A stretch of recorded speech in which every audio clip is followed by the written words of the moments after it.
क्रांतिकारी बिगुल को बजा ही दिया, जिसको मरने की है रंग गम ही नहीं, बेला बन करके आग ही लगा ही दिया। नौजवानों की वह नौजवानी नहीं, अरे तो याद पानी में जिसने लगाया नहीं।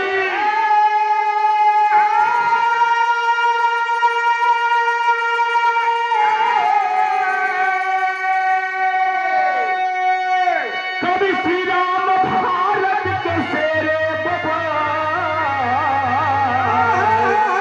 तो काल पेशा मने श्री झुकाया नहीं।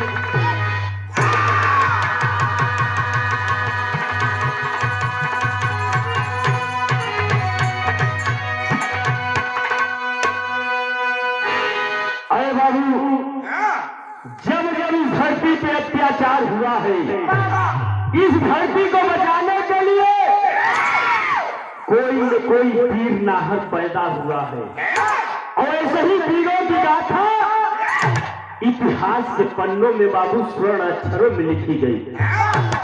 दादा के जगाई द आप बीत रस पिरहा चला था, एकदम कठोरा लाल बजा गया।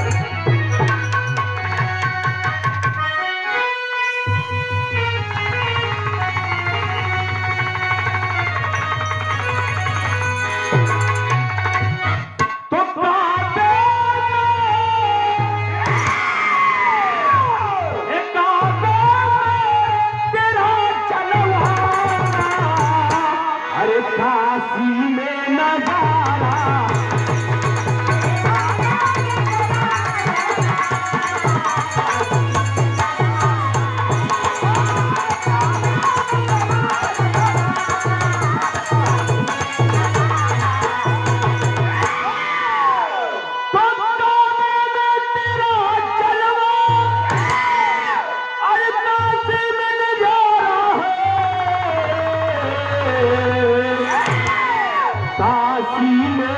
नजारा है, हमें भी प्यारा है, हमें भी प्यारा।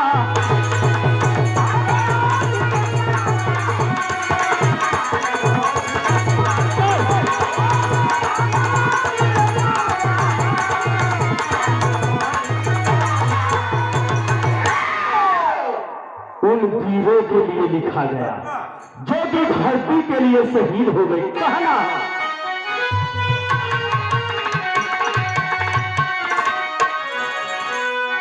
ये वीरों से सजी धरती, अरे वीरों का घराना है।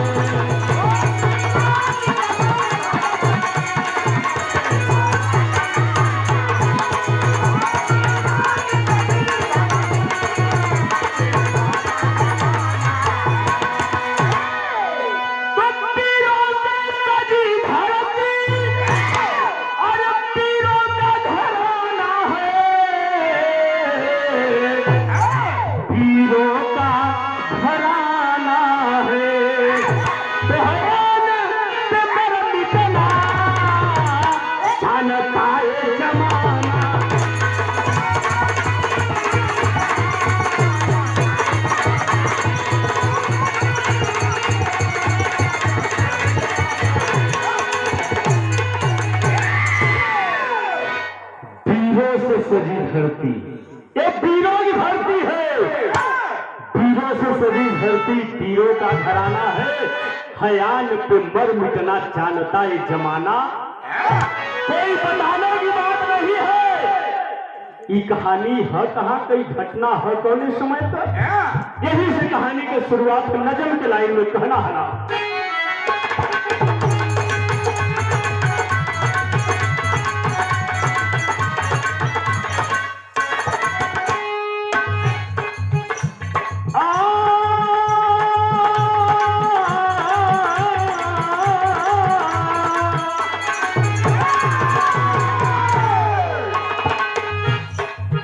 गुलाम देश में गुलाम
खरजन की सुगिया बाला, रूप की रानी को पकड़ के चल दिया साला।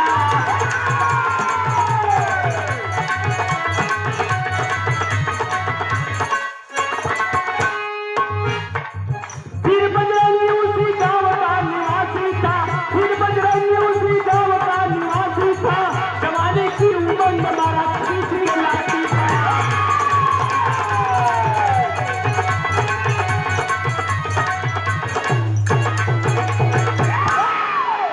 अरे बाबू, बात उस समय की है जिस समय अपना भारत देश अंग्रेजों के अधीन था।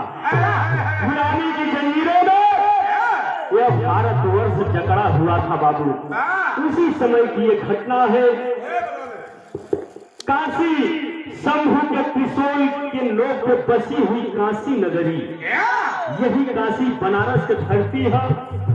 काशी के धरती पे यही कैंट के बगल में 5 किलोमीटर दूरी पर एक गांव का नाम बताओल गई, जौने गांव का नाम है कमालपुर गांव। ऐतिहासिक गांव है बाबू। उसी गांव में हर वर्ष जो है दशहरे के पर्व पे मेला बड़े धूमधाम से लगा करता था बाबू। उसी मेले में जो है एक हरिजन की लड़की जेकर नाम सुगिया बतावल गई, वो मेले के अंदर प्रवेश करती है। एक अंग्रेजी जिसका नाम जॉनसन गवर्नर बताया गया, घोड़े पे सवार होकर के मेले में प्रवेश करता है बाबू। निगाह पड़ल है सुगिया बाला पे, और जब सुगिया बाला पर निगाह पड़ल बाबू तो कर नियत गड़बड़ाए, हाथ को पकड़ लेता है। हाथ को पकड़ के बाबू घोड़े पे बैठाना चाहता है। सुगिया आवाज देती है।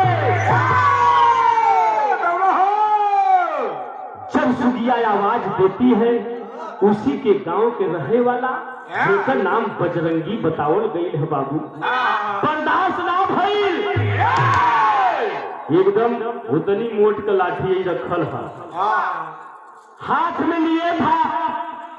आखिरकार बर्दाश्त ना भइल, दौड़ करके पहुंचता है।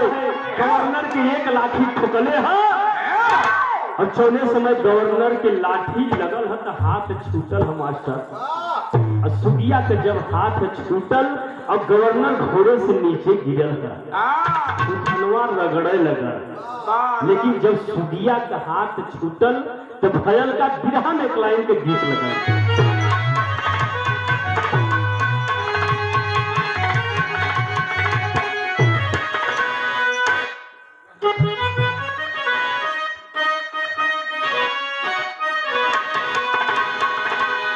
धन्य हो रे प्रयागराज के धरती।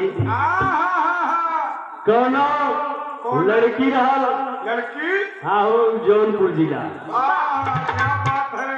यानी ज्योति जी के जिला का, हमें ना कहत है वैसे हम बड़ा साहित्यिक गवैया, हम केहू के कुछ मास्टर साहब रंगीले भैया केहू के कुछ बोली ना।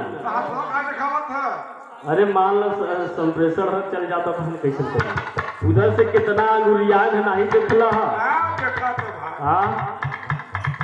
जौनपुर के लड़की रहल, लड़किया गए इतना किस्मत बढ़िया रहल कि ओकर बियाह लग गए इलाहाबाद प्रयागराज।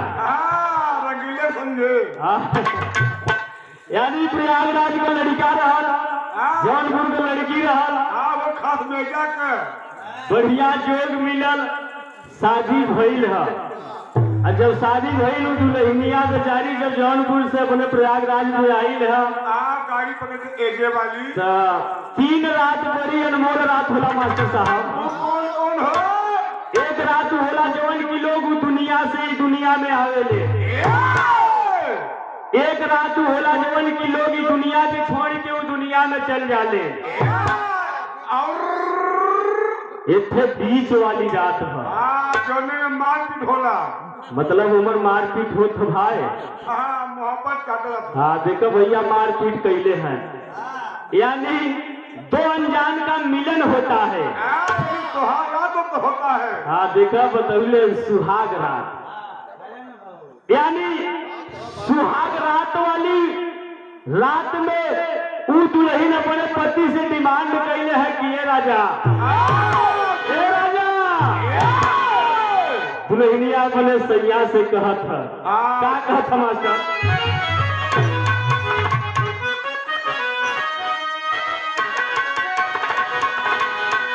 अरे दिखाओ राजा जी, अरे दिखाओ राजा, मतलब इतनी बतिया सुहाग वाली रात में दुल्हनिया कहले ह आग लिया वा दुल्हू, दिखाओ राजा। मर्द बेचारा परेशान है कि अरे यार सुहाग वाली रात में दुल्हन बड़ी बड़ी डिमांड कैले, झुमका मांगेली, झुलनी मांगेली। अभी कहत है कि दिखाओ राजा जी, बेचारा वो परेशान है। तो जहाज न मांग ले, हाँ जहाज हो। दुल्हा बेचारा परेशान है, दुल्हनिया कहत है का कहत है? दिखाओ राजा, अरे दिखाओ राजा, अरे हम के चल के तू मेला दिखाओ राजा।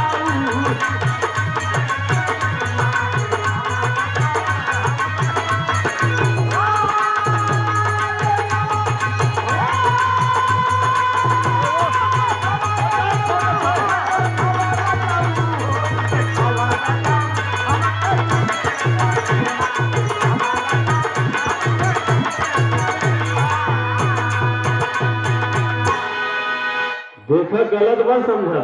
वो दुल्हनिया अपने दुल्हा से कहे कि ये राजा प्रयागराज का संगम बड़ा मशहूर है, गंगा जमुना सरस्वती तीनों नदियों का धारा है, देश से नहीं विदेश से लोग आवे ले। तो जब सुबह होई राजा जी तो हम चल के तू मेला। यही दुल्हा के बीच के बात रहा, लेकिन गौर करेंगे कहानी पे बिरहा पे कौने समय बजरंगी का लाठी लगल है, सुगिया का हाथ छूटल है।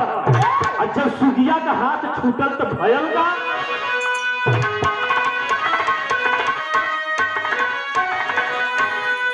हे भागल सुगिया, हे भागल सुगिया, अगिया मेला में लागल।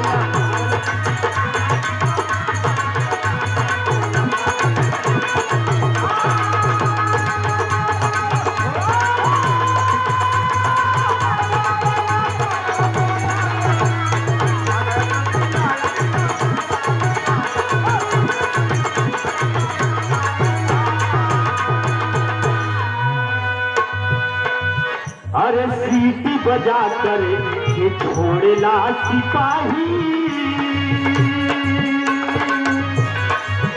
और मेलवा के अंदर मचावेला तबाही।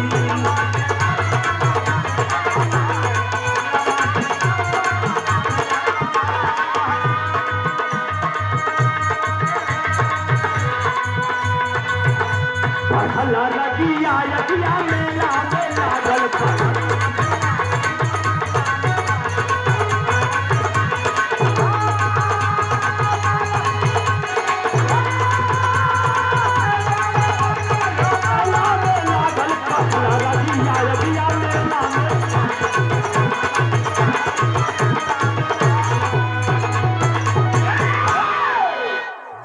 सम्मानित पुरस्कार आप अध्यक्ष।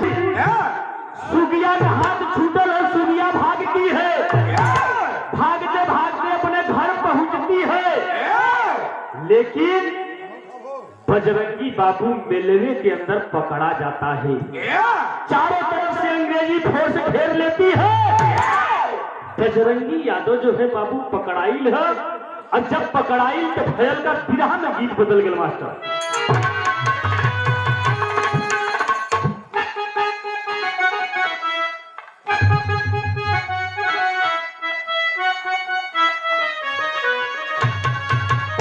आजकल बड़ा मारा मारी होता घरे दुआरे चट्टी चौराहे से ज्यादा मास्टर साहब कॉलेजन में। कौनो कॉलेज के लड़का कौनो ज्योतिमती लड़की के देख के दीवाना हो गया है। वो लड़का लड़की के देख के कहत है, सही बात बतियावत कहत का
लेकिन चारों तरफ से अंग्रेजी ठोस घेर लेती है। सुगिया तो निकलल है, घर पहुंचती है बाबू, लेकिन बजरंगी पकड़ा जाता है।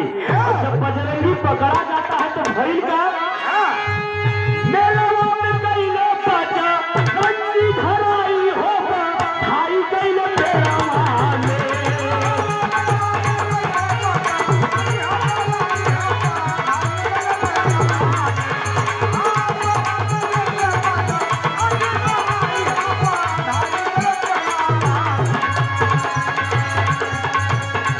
उल्टा कैसे पाती, उल्टा कैसे पाती, भले लटकाई हो आई गई तेरा माने।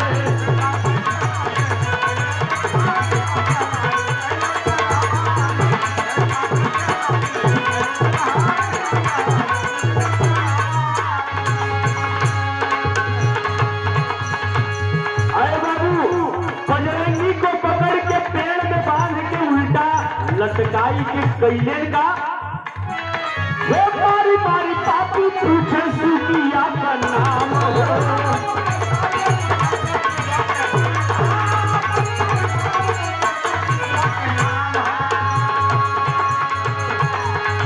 लेकिन बताया ना हर नाम गाँव हो।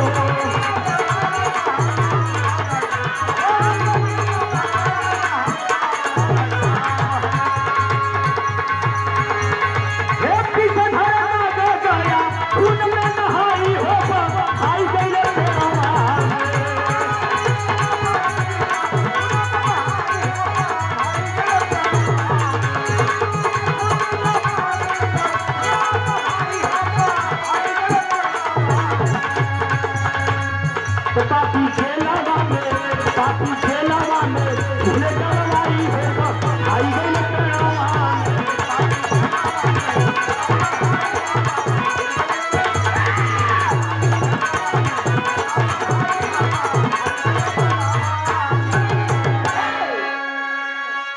अरे बाबू, मारी मारी अंग्रेज बजरंगी से पूछत हुए कि सुगिया के तई बचौले का है। उस सुगिया का नाम का है कौने गांव के रहे वाला है, कौने गांव के रहे वाली है तो बचैया का है। लेकिन ये बाबू धन्य हो रहे हमारे भारत के वीर, नाव गांव को नहीं बताता है। आखिरकार अंग्रेजी पार्टी बजरंगी को जेल में डाल देते हैं। अरे बाबू, इधर जो सुगिया के मालूम है कि कौनो धर्म के भाई हमारे आबरू के बचावे खातिर आज सलाखों के पीछे है। सुगिया एगो मन में कल्पना कैले है बाबू, विचार कैले है, घरवा से चलत है धर्म के भाई के छुड़ावे बदे बिरहा में गीत बदल गल मास्टर।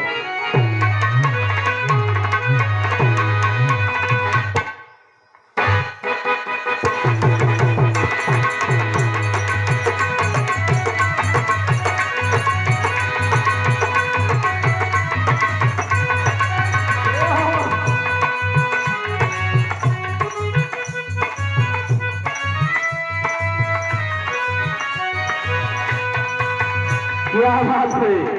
अब उधर से बड़ा बड़ा कमेंट सुनाई के मिलल कि बारे माई बाबू के प्यार, साधु सरवैनी का प्यार, गायक गायिका का प्यार, तो ज्योति जी का लिंग पेमन खराबी का है। वैसे हम बहुत मानी लायक है। कितना मान हो? अरे बहुत मानी ला बढ़ते जितना मुसलमान लिया मानेगा, मतलब तू झगड़ा लगावत होगा, सही बतावत है। तो प्यार अजीब होता है। वैसे हम बताइला कि प्यार की उत्पत्ति कहाँ से हुई। हमारे गांव से। हमारे गांव से मतलब तुम्हें जानकारी है? ये बताओ, देखा ये उम्र है, हाँ अब आधे साफ हो बगले बाकी है वो साफ हो जाए ना। एकदम ही आसाराम के चेला हुए, समझ ले, बहुत पूरा भाती हुए। हाँ अभी थोड़ा जनता कम बातें नहीं देकर ललकार दूसरे टाइप में रहते।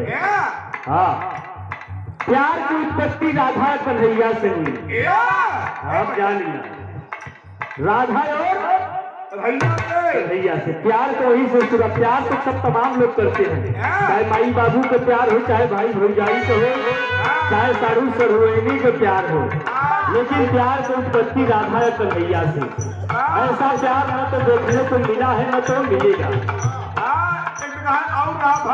उनके भाई बाबा रामपाल में हाँ देखे ना काफी जानकारी है। तब बड़ी सुघर गीत मास्टर साहब हमारे संकेत को लिखते से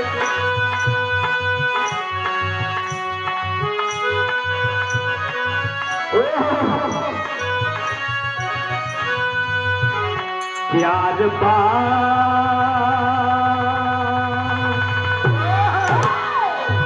प्यार बात जग में बहार बा हो बहार बा।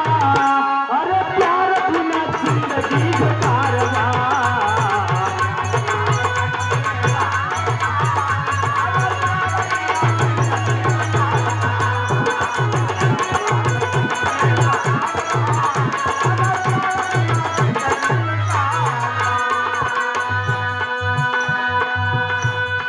लेकिन ए बाबू उस सुगिया अपने मन में विचार कैले है धर्म के भाई के छुड़ावे खातिर। कैले से का अरे सुगिया का चिंता या पार बा हो या पार बा। अरे चलो भैया हमार बा।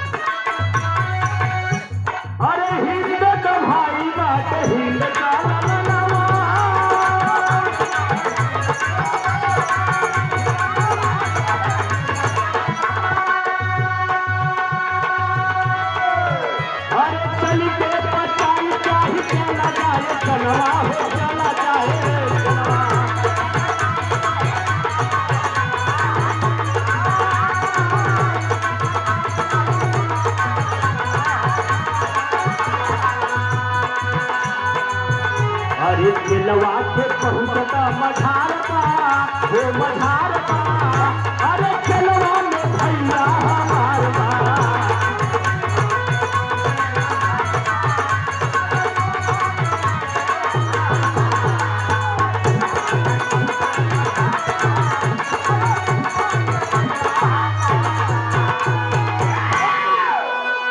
अरे बाबू यही विचार करते करते वो हमारे देश की वीरांगना सुगिया वाला बाबू जेल के पास पहुंचा था धर्म के भाई के छुड़ावे बदे कि कौनो धर्म के भाई आज हमारे आबरू बचावे खातिर सलाखों के पीछे है। ऐसी ऐसी बाबू नारियां ऐसी ऐसी अबलाएं जो है हमारे देश के लिए शहीद हो गई बाबू। आखिरकार जाने समय जेल के पास पहुंचा था अंग्रेजी जेलर पापी गेट पर निगाह पड़ल है सुगिया पे। सोने समय बाबू सुगिया के देखले है आवाज हो जाता है कि आज हम का रात बड़े बढ़िया से की सामान कहाँ से आए। अरे बाबू आखिरकार सुगिया जो है अंग्रेजी जेलर पापी के सामने जाए के हाथ जोड़ के एगो बात कहत हमारे का हो बिरहा में गीत बदल गया।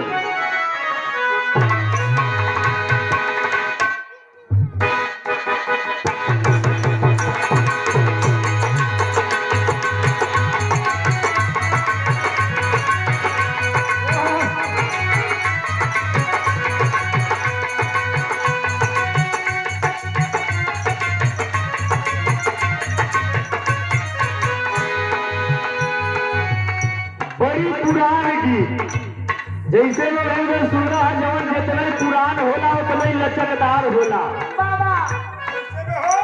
जैसे में सुनई के मिलल है नार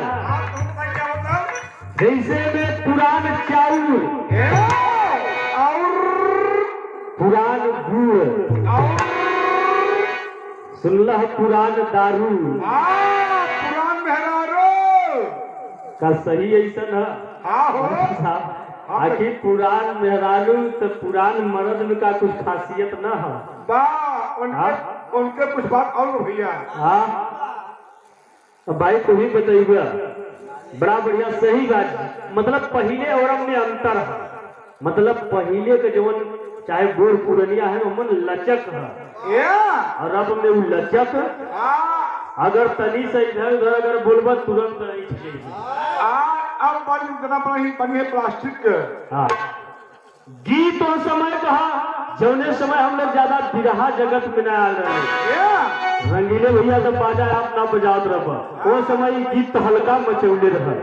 गाँव वाले बहाए हाँ हो गवैया गावे कैसे गावे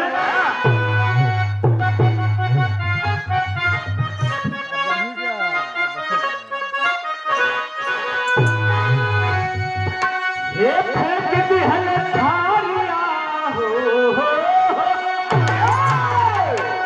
हे फेंक दिहल धारिया पला मगैल धारिया पहुँचले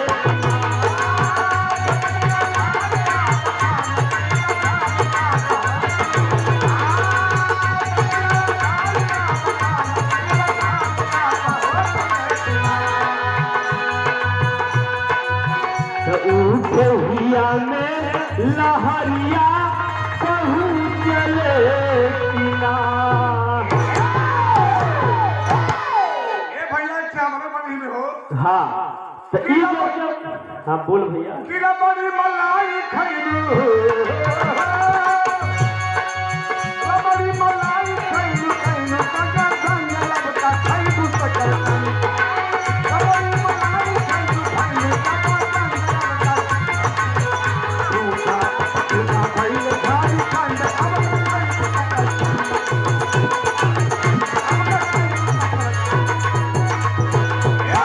मतलब जहाँ न झगड़ा होत रहे तो मुझे झगड़ा है एकदम ऐठ के लगवाई देनी समझ गया। हम कहत का है ये बोलत का है। मतलब जब ये गीत निकलल हाँ हर गवैया गाए हाँ इनकर स्वयं का टेक्निकल ही गीत है। हाँ यहाँ पर बहुत आप लोग जाए मत इनकर भिड़ावे वाला मामला है। हाँ लेकिन ये गीतिया जब धीरे धीरे पूर्वांचल में पहुंचल तो पूर्वांचल के गवैया जहाँ हमें मास्टर बड़का भैया रंगीले राधे रसमान सिंगर के काम करे थे नाचल राघवानी विजयलाल सम्राट जैसे गवैया ये गीतिया के गवलन बदल यूं कैसे गाए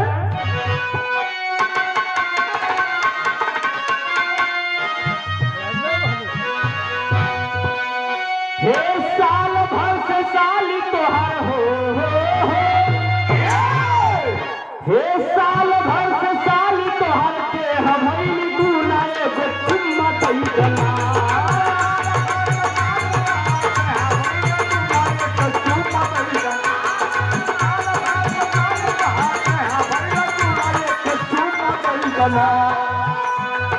तो यही अपने जीजा के नमूना एगो चुम्मा कैगना। चुम्मा माने का होता ये कितना मस्त है जीजा का नाम।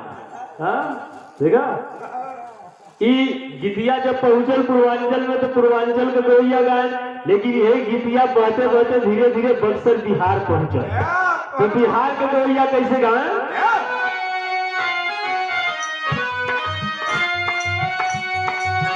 हे चढ़ते जहानवा सैया हो देखो पहले बियाह हो अब 5 साल के बाद गवन हो। अब दादा बाबा पुरनिया आप लोग जानत हो। अब 5 साल के बाद जब गवन हो तब मेहरारू मर्सेधु से मुलाकात हो। अब 5 साल ब्याह भइल है गौना हो के बाकी है दुल्हन परेशान है बेचारी। इन मोबाइलिया जब निकलल है तो अपने सैया के फोन लगैले है कि अब जल्दी से गौना लिया ला घर में मन नहीं लगता। हाँ नहीं तो मामला उल्टा सीधा हो जाएगी। पाँव भारी हो जाए। हाँ उ दुल्हन अपने राजा सैया से कहत है का कहत है हे चढ़ते बहनवा सैया ले अइला काना हमारे साथ लागता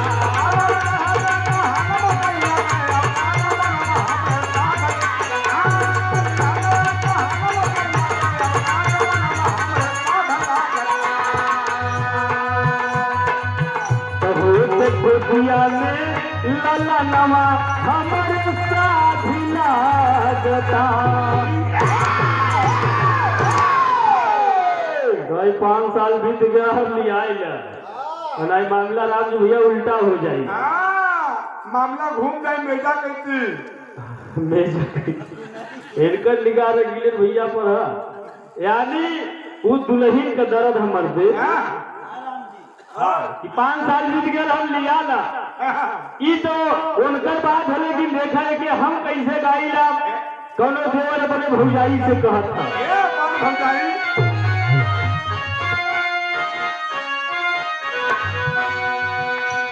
हे मट के लुखोस के हो हे मट के लुखोस के कमालिया में चाभी ये भाभी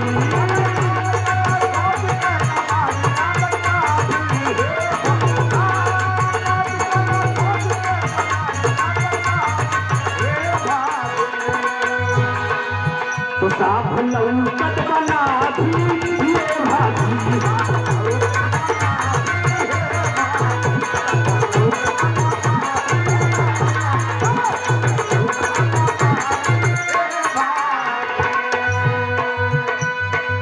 देखो धुन गीत कर जो होला मौज मस्ती के लिए जैसे आप लोग चाहे हिंदी फिल्म देखा चाहे भोजपुरी फिल्म बिचवा में प्रचार आवत है प्रचार बिचवा में तो ऐसे ही बिरहा में प्रचार है बीच बीच में कमेंट है मौज मस्ती के लिए जैसे पूरी पर चटनी अनिवार्य है तो ये चटनी है लेकिन गौर करेंगे बिरहा पे हाथ जोड़ के सुगिया वो अंग्रेजी पापी जेलर से वो बात कहती है क्या कहती है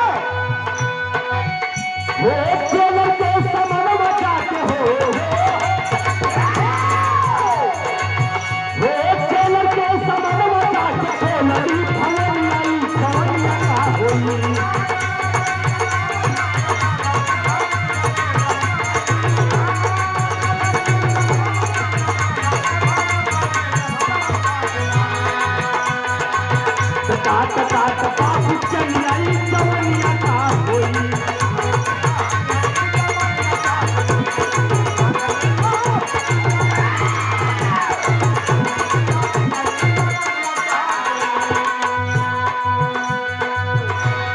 इतनी बतिया जब सुगिया वो मेरी जेलर पापी से कहले रहा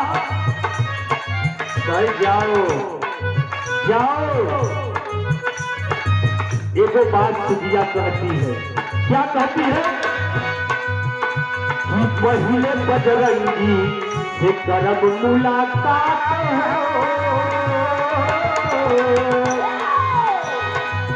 पहले बजरंगी से करब मुलाकात हो बदला में तोहरे साथ सूतम सारी रात हो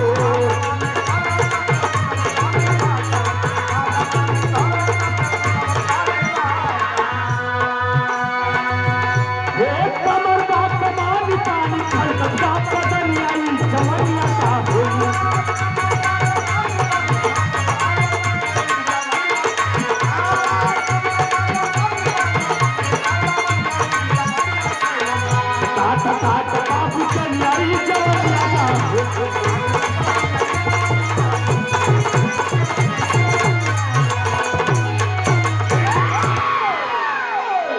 अरे बाबू यही बात सुगिया वाला अंग्रेजी जेलर पापी से कहले है कि हमके धर्म के भाई बजरंगी से हमें मिलेगा एक बदले में हम तोहरे साथ एक रात गुजार दे हमको काफी खिलाई ए बाबू जने समय बतिया के अंग्रेजी जेलर पापी जब सुन ले हम मस्त भइल हराम जी एक रात हम के बड़ी बढ़िया से जीती गेट खोल देता है जेल का ए बाबू जेल के गेट खुलल है और जब गेट खुलल है दौड़ करके सुगिया अपने धर्म के भाई बजरंगी से मुलाकात बाबू जेलिया में करत है और जब मुलाकात करत है मास्टर से तो भैरवी गीत लगल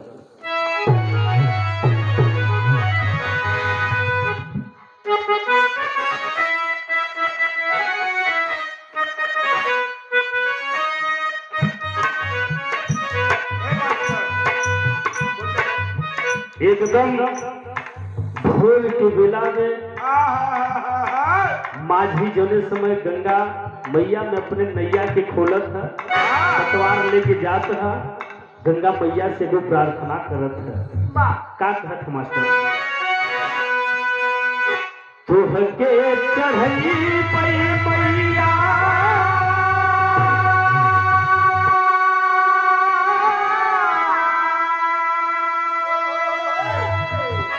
तुहके चढ़ई पई मैया नारियर चुनारिया होती गंगा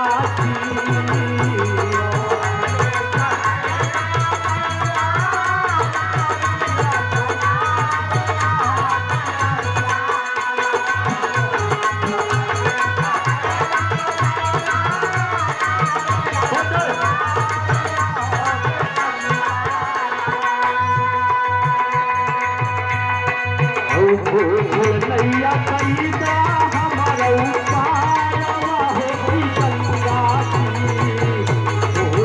नैया कैदा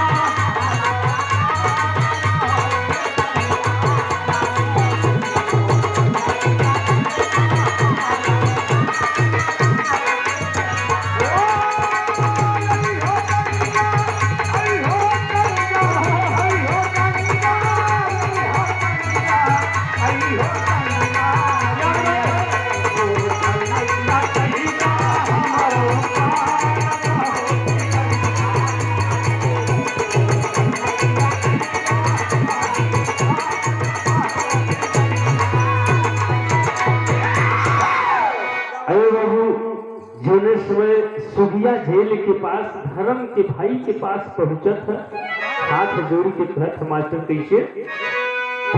पैरक के अंदर जाके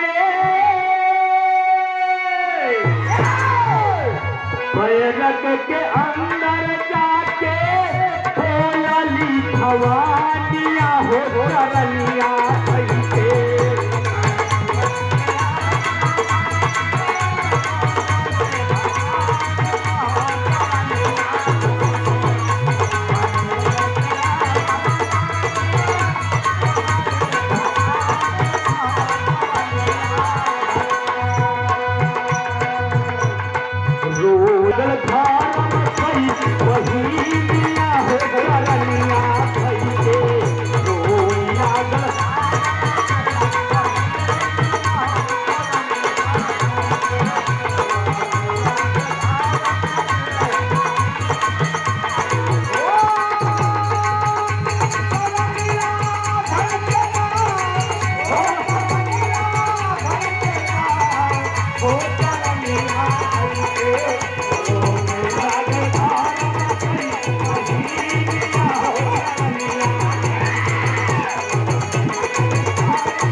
धर्म के बहिन धर्म के भाई से जलिया में मुलाकात करत है, इतने अपने अचरा के फाड़ के धर्म के भाई के राखी पढ़ावत है। कैसे? भाई के अचरवा राखी बांधली बहिनिया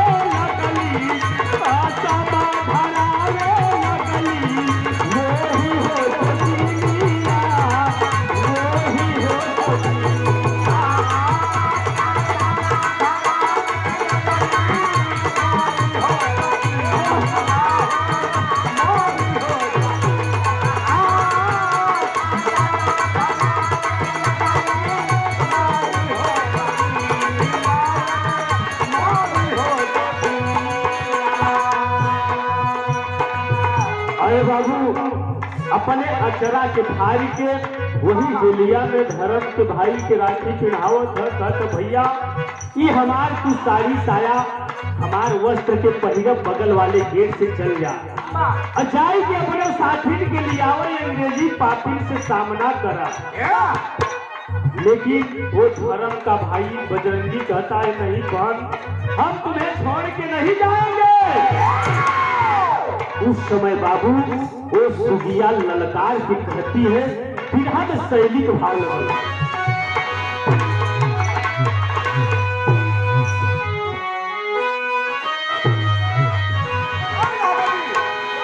अरे ललकारे मैहर वाली चंडिका, अरे ललकारे मैहर वाली,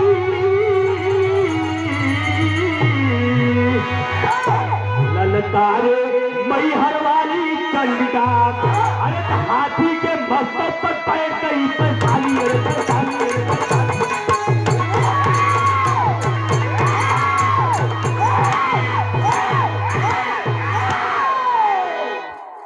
बोल पड़ी मधुबाला भैया, बोल पड़ी मधुबाला भैया, महक तुम्हारे मन में है, जिस व्यक्ति के तुम हो पुतला वही हमारे तन में है। भले भास्कर, भले भास्कर पूरब से पश्चिम उदय हो जाएगा, कोई कमीना दामन अंदर दाग लगा न पाएगा। दामन में दाग लगाने वालों को, दामन में दाग लगाने वालों को पैरों के तरफ कुचल दूंगी, और मैं भारत की नारी हूं, मच्छर की तरह मसल दूंगी। ललकार की कहती है बाबू, जौने समय बजरंगी सुन ले हा, आखिरकार वस्त्र के धारण कई के सुगिया के बगल वाले गेटिया से चल जाता है। एकदम नग्न अवस्था में बाबू सुगिया जो है, बात के अनुसार वो अंग्रेजी पापी जेलर के कक्ष में पहुंचत है। जौने समय सुगिया पहुंचत है, पटपट में लाइन लगे।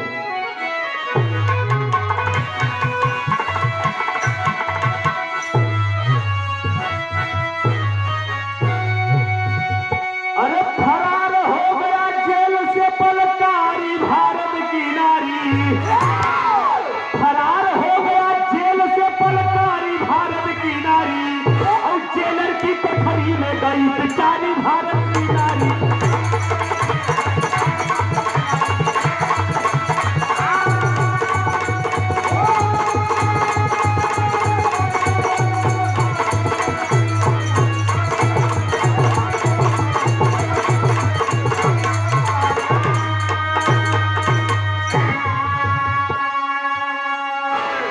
वस्त्रहीन हो नारी बोली, हम तो हरा पे राजी हो, नंगायो निहत्था पापी, चला पकड़ने पाजी हो। अरे तो बरद के चाकू पेट के अंदर मारी भारत की नारी, कैले सारे दुनिया से बात छियारी भारत की नारी। अरे बाबू, जिस समय अंग्रेजी जेलर पापी इस्मत को लूटने चलता है, धन्य है हमारे देश की वीरांगना सुगिया वाला है जो हाथ में चाकू लिए थे बाबू। चौरे समय वो अंग्रेजी जेलर पापी इस्मत के लूटे बजे चलता है, गरज के चाकू मारते ही इंकलाब का नारा देती है, इंकलाब, इंकलाब, इंकलाब। पूरा जेल जो है इंकलाब के नारा से गूंज जाता है, भारत माता की जय। आखिरकार चारों तरफ से अंग्रेजी फोर्स, अंग्रेजी शासन प्रशासन,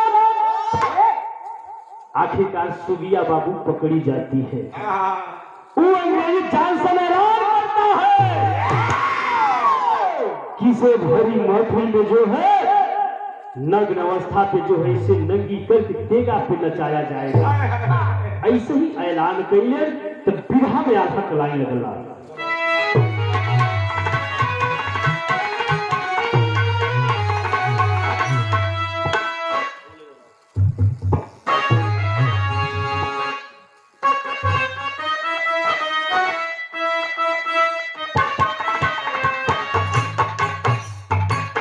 ये हमारी अंग्रेजी पापी कैले ला तैयारिया भैया,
बाबू चारों तरफ से अंग्रेजी फौज, बीच में हमारे देश की वीरांगनाओं सुबिया बाला को बाबू नचाया जा रहा है।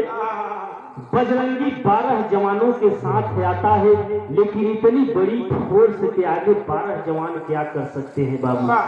देख रहा है नजारा, पूरे मजरा को देख रहा है। यह बात हमारे भारत देश के क्रांतिकारी चंद्रशेखर आजाद को खबर मिलती है।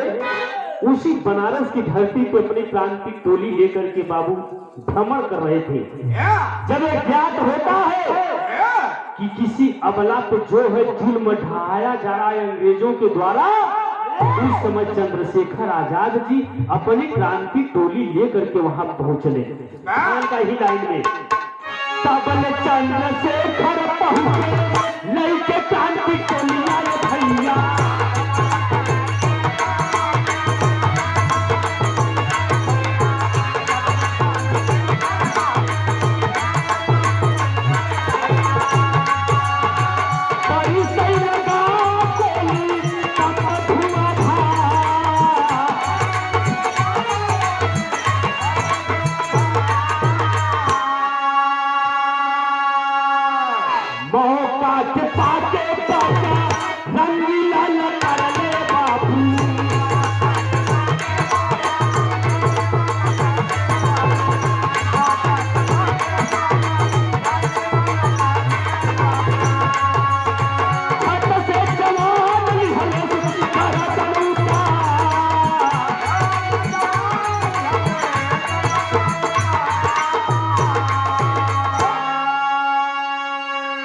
हमारे भारत देश के क्रांतिकारी चंद्रशेखर आजाद जी अपनी क्रांति टोली लेकर के वहां पहुंचले ना, गोली और बम की शुरुआत करते हैं। वही समय मौका मिलल है बाबू। बजरंगी हाथ में तलवार लिया था, जानसन सिंहासन पे बैठा हुआ है, पहुंचता है बाबू, झट से गर्दन को अलग कर देता है। पूरे अंग्रेजी फोर्स में अफरा तफरी मच जाता है।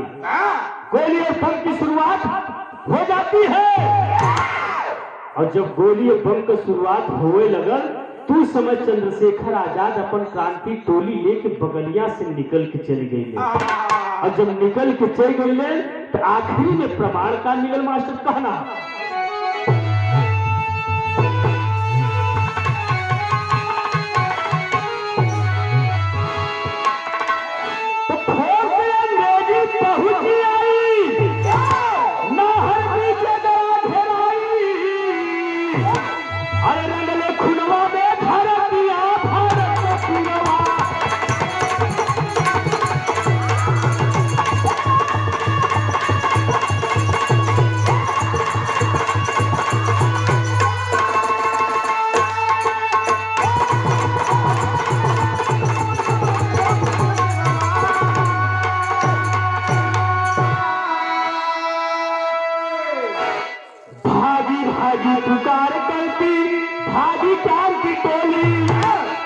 तब तक बजरंगी के सीने अंदर लागल गोली। अरे तब गोली भारत को कही दिया, भारत को पीरवा।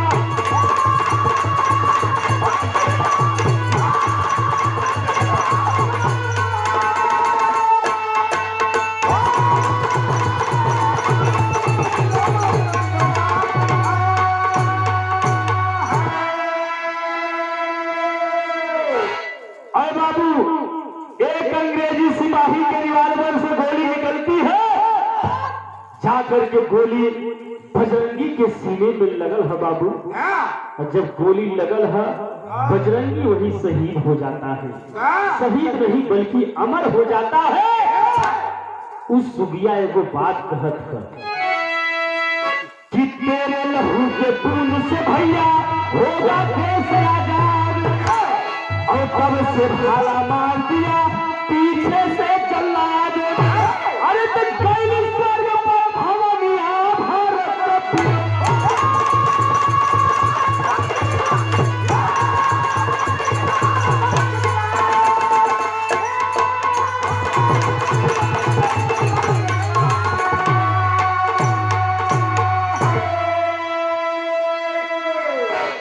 एक अंग्रेजी जो है पीछे से वार करता है, सुगिया के पीठ में भाला लगल है, सुगिया भी बाबू वही शहीद हो जाती है।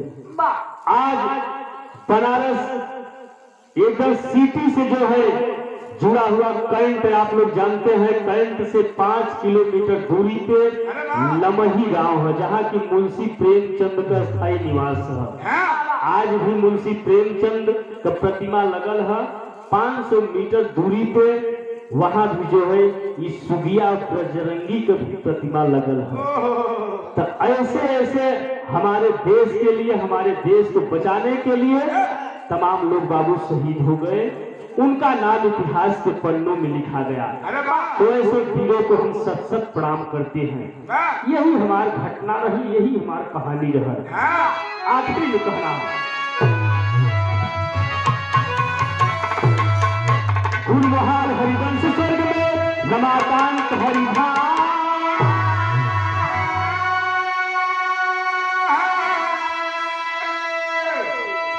लाल विजय श्री रघुवर मूर्ति संग्राम।